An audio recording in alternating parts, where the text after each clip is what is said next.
So as you probably know, the Indiana Pacers clutched up in overtime to beat the Milwaukee Bucks in 5 games to end their series. And if you've paid attention in NBA media, the questions floating around: is Giannis staying in Milwaukee? Let's get to the playoff series that started the beginning of the end. In the 5 games that the Bucks played against the Pacers, Giannis averaged a whopping 33 points, 15.4 rebounds, 6.6 assists, 1 block, 1 steal on 60% from the field. In a vacuum, this is an all-time great playoff performance, something that should go down in history as one of the best playoff performances ever, but it won't be, because the Bucks failed Giannis. Starting at the top, the roster construction around Giannis has been god-awful since the championship run. And usually when your team isn't that good, you have young talent to make up for that and something to look forward to. You're either old and experienced or young and full of potential. Unfortunately, the Bucks have neither. Obviously, Damian Lillard and Giannis are one of the best duos in the league on paper. A dominant shooting and ball handler guard mixed with an all-time defender and a downhill scorer seems like it would be a match made in heaven, but it just hasn't worked out. When Giannis is on the court with Damian Lillard, almost all of his averages are down compared to when he's on the court without Lillard. And the same thing goes for Damian's statistics. And yeah, obviously when 2 superstars are on the floor, their stats are going to go down. They have to share the ball. But you'd imagine that their efficiency would go up when together, because now the defense has to keep track of both the guys on the floor. But no, both Giannis and Damian Lillard get less efficient when on the court together. In fact, when Giannis is on the court by himself, the net rating of the Bucks is 4 points higher than when Giannis and Lillard are on the court together. The Milwaukee Bucks are quite literally better off when Giannis is by himself. Obviously, sometimes you got to look at the numbers with some skepticism, because obviously I'm not implying Damian Lillard is bad by any means. He's awesome. But these do go to show that Damian and Giannis have not worked out super well. But it goes so much deeper than the star duo, because in today's league, basketball is so much less heliocentric than it once was. You cannot win a championship with just an MVP caliber player. You need a good supporting cast. If you want a video that goes deeper on that, I suggest you watch the video that Nerd Sesh dropped. Carson over there does a great job explaining why. Also, what a great name he has. Anyways, the Milwaukee Bucks supporting cast is genuinely terrible, and it was on full display. Obviously, Damian Lillard was injured for the majority of the series, which puts a nail in the Bucks' depth, but outside of that, I feel like the series wouldn't have been that much different even if Damian played. Brook Lopez was genuinely unplayable in this series, and that's not something you want to see out of your starting center. And it only took head coach Doc Rivers 5 games to realize that. When Brook Lopez was on the basketball court during this playoff series, the Bucks had a net rating of -17. Miles Turner was absolutely frying Brook Lopez on every defensive possession. Obviously, Brook is a good shot blocker, but once you get him out on the perimeter, he suffers a lot. And when he's in pick and pops with Miles Turner and Tyrese Halliburton, Brook just struggles to keep up. He just cannot keep up with Indiana's fast-paced offense. And when Doc Rivers finally made the adjustment in Game 5 to not start Brook Lopez, they did a lot better with Bobby Portis on the floor. Bobby Portis is a lot quicker footed. He can keep up with the Miles Turner pick and pop a lot easier than Brook Lopez can, at least. Doc Rivers also made the move to bench Kyle Kuzma in Game 5, who Kyle Kuzma was traded at the deadline for Chris Middleton, the Milwaukee legend. So obviously Kyle Kuzma was pretty beneficial in this playoff run, right?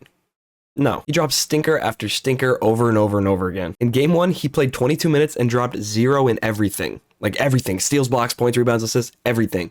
The only stat category he had anything in was personal fouls. He had 2 fouls. And then the rest of the series, he continued to play sloppily and unurgent. Kevin Porter Jr. played some fine basketball at some points, acting as a primary ball handler. But in Game 3, he had a whopping 1 point. So he's not exactly the beacon of consistency you want to see. The only really positive role players were AJ Green, who got his 3-point shot falling really well, and Gary Trent Jr., who managed to go nuclear in a couple games. Essentially, in this playoff series, the Bucks had like 5 semi-actual NBA players on the court. Giannis, Gary Trent Jr., Bobby Portis, AJ Green, and Kevin Porter Jr. When I say those names, does that sound like a championship core to you? It doesn't to me. Well, the Bucks sure thought it did, because in Game 5, that was their starting lineup. But you can't even blame them, because what other lineup were they going to use? Kyle Kuzma was unplayable, Brook Lopez was unplayable, Ryan Rollins got injured. This was like the only thing they could do. And this was a better lineup than what they were sending out, but it took Doc Rivers 5 games to realize, so it didn't even matter at the end. And even though that lineup was succeeding, at the end of the game when they had a chance to win, the game-winning play that Doc Rivers drew up was a Giannis turnaround double-team contested midi fadeaway.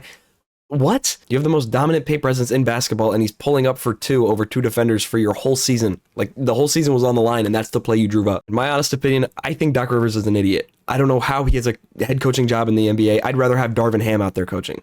Oh wait, but what I'm getting at is that this Bucks supporting cast was not built to compete. You have a top 20 player all time in his prime who has made it clear he wants to win in Milwaukee, and you rely on Kevin Porter Jr. to be your 3rd best player in a playoff series? Come on, man. So of course, the Pacers whooped the Bucks in 5. And I won't comment on the off-court drama and antics, but this loss was an emotional one for everyone involved. And while Giannis says he wants to stay in Milwaukee and he loves it there, he also stated that winning a championship is the most important thing to him. And when he was asked if he can still compete with the Bucks, he said, "I don't know." Now, I don't want to be the person who twists his words and say, you know, this means he's gone, he's not staying in Milwaukee Milwaukee at all 100%? Because I don't know. He might not be leaving. But the fact that he wasn't confident in his answer tells us a lot. And the signs are really pointing towards him leaving. I think even for the Bucks at this point, their best option is to trade Giannis and see what kind of haul you can get for him. You know, picks, young guys, just blow it all up, start rebuilding. But where could Giannis actually go? Before you start thinking about fit and success, you gotta look at assets. Giannis is one of the greatest players ever and is easily top 3 in the league as we speak. There are teams that objectively cannot get Giannis. Like, they don't have enough assets. Like the Phoenix Suns, you think they're in a terrible spot now, maybe they should start over and try with Giannis. But they literally cannot afford him. They do not have the assets to get Giannis. The list of teams narrows down a lot based off what they're gonna give up. But what teams actually make sense to acquire Giannis? Well, for starters, in my opinion, I think the one that makes the most sense is the Atlanta Hawks. They've got a runner-up in Rookie of the Year, a relatively large haul of picks at their disposal, and a most improved player, Dyson Daniels, as well as some other solid role players, and Jalen Johnson, who might be an all-star. And before Hawks fans come on my head for offering up these guys like Dyson and Jalen Johnson, you gotta understand, this is Giannis we're talking about. I'm not saying those guys would have to be in the trade, but realistically speaking, I think the Bucks would want Reese Sachet, one of the 2 guys I just mentioned, and then a bunch of picks. And I know that kind of sounds like a very large haul,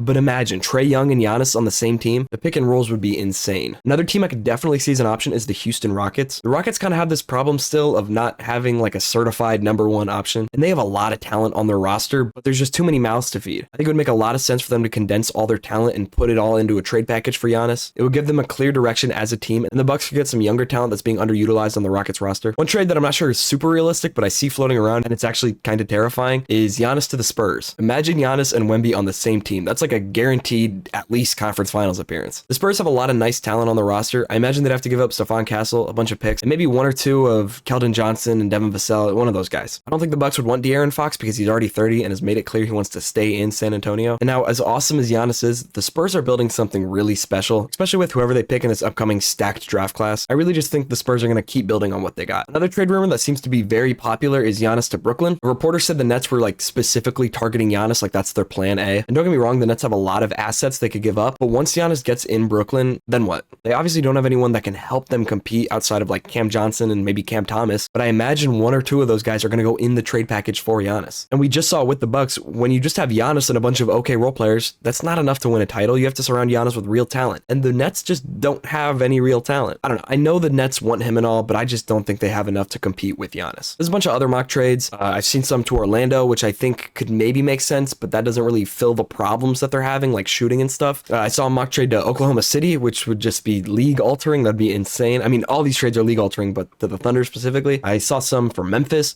All in all, I have no idea where Giannis is going to go. There's no way to predict what team he'll end up on. And ultimately, there's still a chance Giannis wants to stay in Milwaukee and just tough it out. I don't really know. But that's why I'd love to hear your predictions in the comments below. Where do you think Giannis will go, and where do you want to see Giannis go, if he goes anywhere at all? And I hope you liked the video and subscribe. It'd mean a lot if you help me reach 1,000 subscribers. But most importantly, I hope you have a great day. Peace.